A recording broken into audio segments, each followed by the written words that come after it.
Welcome back to PA PoliChicks. I'm Nell McCormack-Abom. And I'm Flora Posterero. This week we are talking about America's obsession with sports. We've got the Super Bowl. Eagles. You know what? I have on a Ravens shirt, and it's not because I really like the Ravens. It's truly the only sports shirt that I had, and I wanted to get in on the spirit here. We have the Super Bowl coming up next Sunday, and we decided that we wanted to talk about sports. Well, yeah, the Super Bowl is kind of America's obsession, right? For me, one of the greatest nights of my life, without a doubt, was last year as the Eagles defeated the New England Patriots. And it came down to that very last throw. No one forgets it, in the end zone. The Patriots did not convert. The Eagles won the Super Bowl. Brought tears to my eyes, literally. Just a great moment that I will treasure forever. And I think at that moment, I was probably talking to someone and eating a pepperoni roll. So that's where we are on this. Not that I don't enjoy the game. Sports is life. You were so into it. I'm like, what's the big deal? I know it's a social gathering, but what is our obsession with sports? What is our obsession with the Super Bowl? And what did I just ask you a few minutes ago? What did I ask you? The Super Bowl's next Sunday, and she doesn't even know. Of course, it's the Patriots once again, and this time they're against the Los Angeles Rams. It promises to be an amazing spectacle. Think about it. One 30-second ad in that Super Bowl will go for $5 million. That's not counting what it costs to produce the ad. That's just what it will cost to air that ad. $5 million. They could give me like this much of that money and I could pay for my son's college tuition and it would be awesome. The amount of money is obscene. The amount of money these players make, it's obscene. I don't get it. Well, we have someone who does get it, who's very much a part of the sports scene, and that's Sean Gentille. He's going to be joining us now. He's sports writer for the Pittsburgh Post-Gazette, and if you've listened to his podcast, he's the co-host of the only Pittsburgh sports podcast. Literally, that's what it's called. And he also bills himself as a comedian. So Flora and I thought it'd be great to have someone who could crack us up, because Lord knows we crack ourselves up. Sean is contractually obligated by the Post-Gazette to say he's an all-Pittsburgh fan. Right, Sean? Absolutely, but I think what I want to talk about more is this deal you guys are getting in with the with some of this $5 million on the ad buy. What is that all about? I'd like to get a cut on that if possible. I just want like this much of that, Sean. Just a teeny tiny little bit of that. And the truth is most of them are not very good. No, right? There are only a couple that really resonate with people. So, absolutely. Sean, what is it? Why are we so obsessed with sports in this country? Why are we so obsessed? Like the whole world shuts down for the Super Bowl. What's up with that? It's not just about the game. It's not just about the fan bases of the teams that are playing. It's of interest to NFL fans, which is a huge demographic in the country overall. And then you throw in people who care about the halftime show and people who care about those ads, and you get all that together. I think you're talking about a huge cross section of the population. And now maybe that's not, I think it's a Super Bowl for a reason. There's not a lot of instances like this. Like maybe the Oscars, maybe presidential elections, but times where you can look at one event and say that the vast majority of the country is paying attention to it. They're few and far between. Well, the country has come to a stop. And see, from my perspective, I think it's an excuse for people to have a party, to get together. It's the middle of winter. Christmas is over. We're all kind of so you got to have a party. And eat more food. But you know what, Sean and Flora, I think it goes deeper in that for many of us, this is a family connecting thing. I think back to my childhood, going to Veterans Stadium with my dad. He wore a big bear of a coat. He had his little flask of Irish whiskey, and we would go to those Eagles games. And the Eagles were terrible, but there was just a thrill to it. And it's part of that family lore. Not only that, then you have the town or the city that you're from, and it's that pride all caught up in it. That's what makes this so special and super.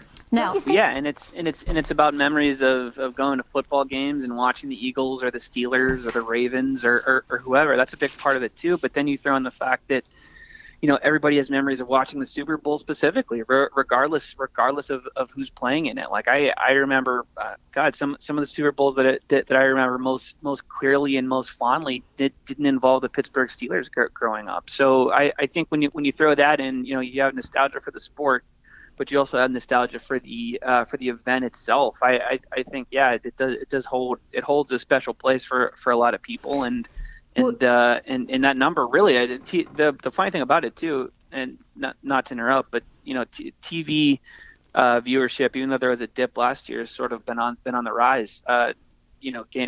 Really year over year, it's still trending upward, which is a funny thing, and that makes it an outlier, I think, in a lot of ways. So maybe that's the difference between the two of us.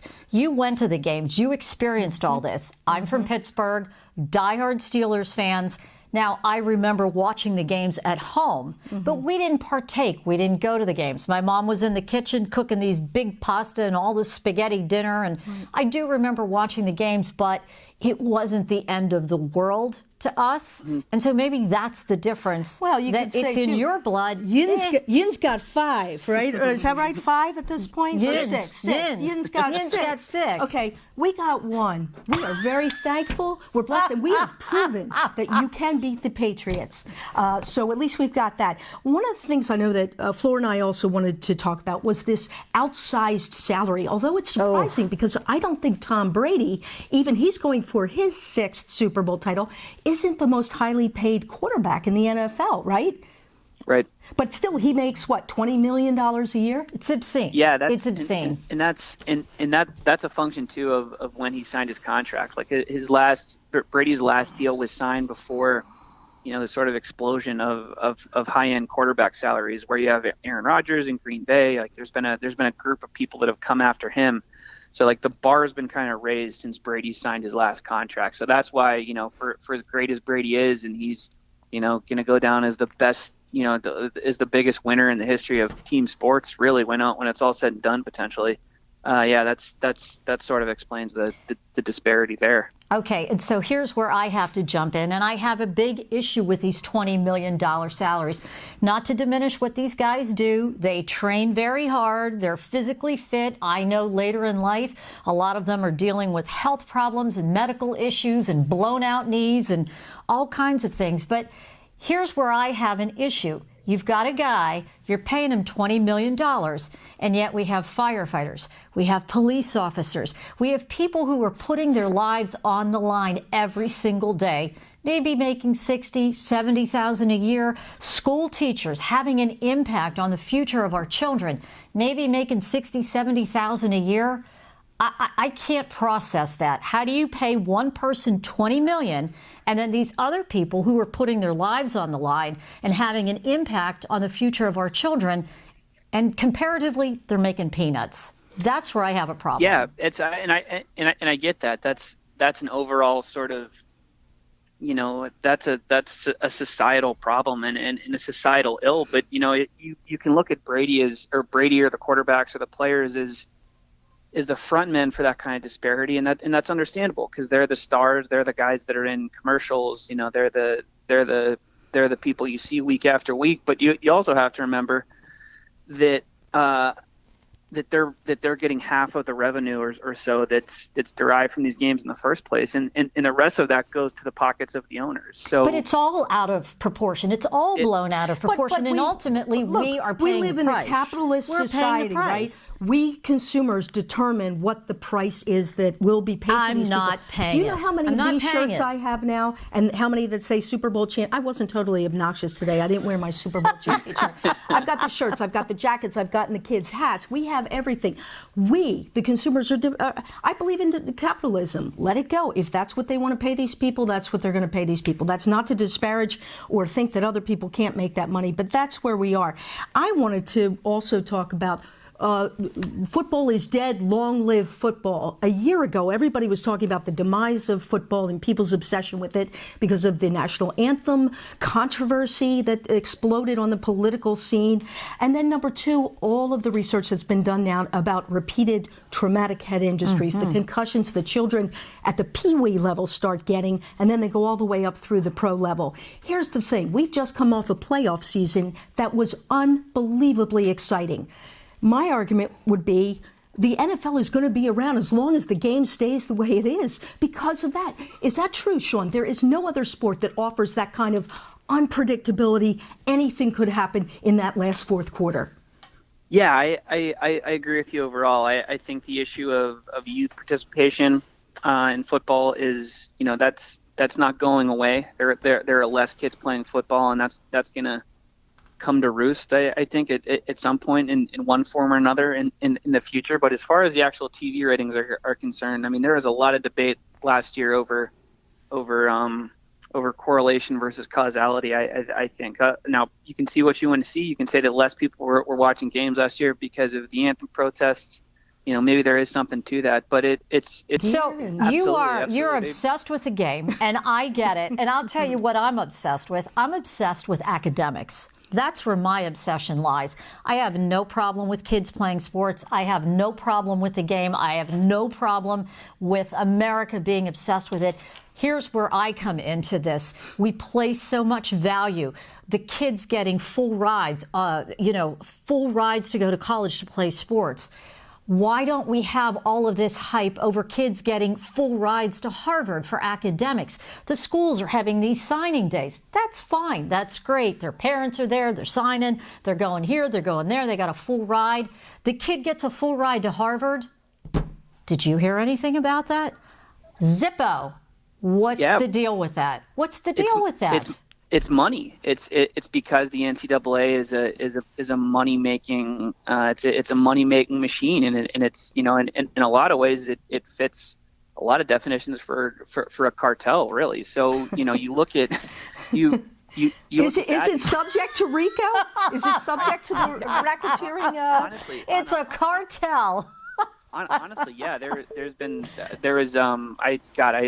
I forget the guy who wrote it, but he wrote a really long takeout for The Economist that basically argued in favor of the NCAA being a cartel. So I mean, when you talk about just the behemoth that the NCAA is as an organization, just based solely on the amount of money that it generates for its member schools and its conferences, and the cable networks that pay for the rights, whether it's ESPN or CBS.